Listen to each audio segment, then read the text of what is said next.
Welcome to ಮನಿ ಊಟ cooking channel. ಇವತ್ತು ನಾವು ಚೆನ್ನ ಕಾಳು ಬಳಸಿ ಕಡಲೆ ಕಾಳು ಬಳಸಿ ಚೆನ್ನ ಮಸಾಲ ಮಾಡೋದು ಹೇಗೆ ಎಂದು ನೋಡೋಣ ಬನ್ನಿ. ಮೊದಲು ಒಂದು ಪ್ಯಾನ್ಗೆ 1-2 ಸ್ಪೂನ್ ಎಣ್ಣೆಯನ್ನು ಹಾಕಿಕೊಳ್ಳಿ. ಎಣ್ಣೆ ಕಾದ ನಂತರ ಒಂದೇ ಒಂದು ಪಲಾವ್ ಎಲೆಯನ್ನು ಹಾಕಿಕೊಳ್ಳಿ.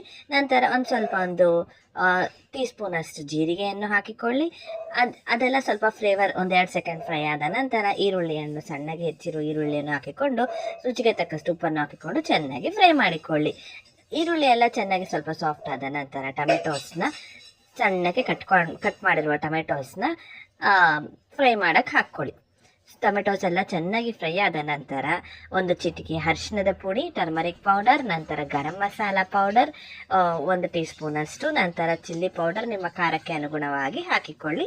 ನಂತರ 1 ಟೀ ಸ್ಪೂನ್ ಅಷ್ಟು ಧನಿಯಾ ಪೌಡರ್ನ ಹಾಕಿಕೊಂಡು ಇದೆಲ್ಲನೂ ಚೆನ್ನಾಗಿ ಫ್ರೈ ಆಗಬೇಕು. ಅಲ್ಲಿವರೆಗೂ ಚೆನ್ನಾಗಿ ಫ್ರೈ ಮಾಡ್ಕೊಳ್ಳಿ. ಇದನ್ನು ಆವಾಗಲೇ ಟೇಸ್ಟ್ ಬರೋದು, ಇಲ್ಲ ಟೇಸ್ಟ್ ಬರಲ್ಲ. ಅದಕ್ಕೋಸ್ಕರ ಚೆನ್ನ ಮಸಾಲ ಪೂರಿಗೆ, ಚಪಾತಿಗೆ ತುಂಬಾ ರುಚಿಕರವಾಗಿರುತ್ತೆ. ಈ ಥರ ಒಂದ್ಸತಿ ಟ್ರೈ ಮಾಡಿ ನೋಡಿ, ಬೇಗನೂ ಆಗುತ್ತೆ, ರುಚಿಕರವಾಗೂ ಇರುತ್ತೆ.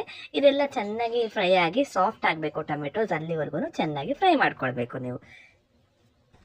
ನಂತರ ಇದಕ್ಕೆ 1-2 ಸ್ಪೂನ್ ಮೊಸರನ್ನು ಹಾಕಿ, ಫ್ರೆಶ್ ಮೊಸರನ್ನ ಹಾಕಿಬಿಟ್ಟು ಚೆನ್ನಾಗಿ ಇದನ್ನು ಮಿಕ್ಸ್ ಮಾಡ್ಕೊಳ್ಬೇಕು. ಇದೆಲ್ಲನೂ ಚೆನ್ನಾಗಿ ಫ್ರೈ ಆಗಬೇಕು. ಮೊಸರು ಎಲ್ಲನೂ ಮೊಸರು ಹಾಕಿದ್ರೆ ಇನ್ನೂ ತುಂಬ ಟೇಸ್ಟ್ ಚೆನ್ನಾಗಿರುತ್ತೆ.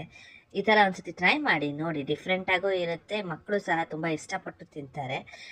ಅಷ್ಟರಲ್ಲಿ ನಾವು ರಾತ್ರಿ ಎಲ್ಲ ನೆನೆಸಿರ್ತೀವಲ್ವ, ಅದನ್ನು ಒಂದು ಕುಕ್ಕರ್ಗೆ ಹಾಕಿ 1-2 ವಿಷಲ್ ಕೂಗಿಸ್ಕೊಳ್ಳಿ. ನಂತರ ಇದಕ್ಕೆ ಚೆನ್ನ ಮಸಾಲ ಅದು ಪೌಡ್ರನ್ನ ಹಾಕಿಬಿಟ್ಟು ಚೆನ್ನಾಗಿ ಫ್ರೈ ಮಾಡ್ಕೊಳ್ತಾ ಇದ್ದೀವಿ. ಆ ನಂತರ ನಾವು ಕೂಗಿಸ್ಕೊಂಡಿಟ್ಟಿರ್ತೀವಲ್ವ ಚೆನ್ನನ, ಅದನ್ನು ಒಂಚೂರು ಮಿಕ್ಸಿ ಜಾರಿಗೆ ಹಾಕಿಬಿಟ್ಟು, ಗಟ್ಟಿ ಬರೋದಕ್ಕಿದು ಮಿಕ್ಸಿ ಜಾರಿಗೆ ಹಾಕಿಬಿಟ್ಟು ರುಬ್ಬಿಬಿಟ್ಟು ಅದನ್ನು ಹಾಕ್ಕೊಳ್ತಾ ಇದ್ದೀವಿ. ಒಂದು ಸ್ವಲ್ಪ 1-2 ಸ್ಪೂನ್ ಅಷ್ಟು ಕಾಳನ್ನ ಬೆಂದಿರೋ ಕಾಳನ್ನ ಮಿಕ್ಸಿ ಜಾರಿಗೆ ಹಾಕ್ಕೊಂಡಿದ್ದೀವಿ. ಈಗ ನಾವು ಬೇಯಿಸಿರ್ತೀವಲ್ವ ಚೆನ್ನನ, ಮತ್ತು ಆ ನೀರನ್ನು ಸಹ ಬಿಸಾಡಕ್ಕೆ ಹೋಗಬೇಡಿ, ಇದಕ್ಕೆ ಹಾಕಿಬಿಟ್ಟು ಬೇಯಿಸ್ಕೊಡಿ. ನೋಡಿ, ಕಾಳೆಲ್ಲನೂ ಚೆನ್ನಾಗಿ ಬೆಂದಿದೆ. ಅದನ್ನು ಇದಕ್ಕೆ ಹಾಕಿಬಿಟ್ಟು ಆ ನೀರನ್ನು ಸಹ ಇದಕ್ಕೆ ಹಾಕ್ಕೊಂಡ್ಬಿಟ್ಟು ಚೆನ್ನಾಗಿ ಎಣ್ಣೆ ಬಿಡೋವರೆಗೂ ಚೆನ್ನಾಗಿ ಫ್ರೈ ಮಾಡ್ಕೊಳ್ತಾ ಇದ್ದೀವಿ. ಇದೆಲ್ಲನೂ ಎಣ್ಣೆ ಬಿಡಬೇಕು, ಅಲ್ಲಿವರೆಗೂ ಚೆನ್ನಾಗಿ ಫ್ರೈ ಆಗಬೇಕು. ಲಾಸ್ಟಿಗೆ ಕೊತ್ತಂಬರಿ ಸೊಪ್ಪನ್ನ ನಾವು ಗಾರ್ನಿಷಿಂಗ್ಗೆ ಹಾಕೊಂಡ್ಬಿಟ್ಟ ಅಂದರೆ ರುಚಿಯಾದ ಚೆನ್ನ ಮಸಾಲ ಸವಿಯಲು ಸಿದ್ಧ. ನೋಡಿ, ಎಣ್ಣೆ ಬಿಡೋವರೆಗೂ ಇದು ಚೆನ್ನಾಗಿ ಫ್ರೈ ಆಗಬೇಕು, ಎಣ್ಣೆ ಬಿಡಬೇಕಿದು.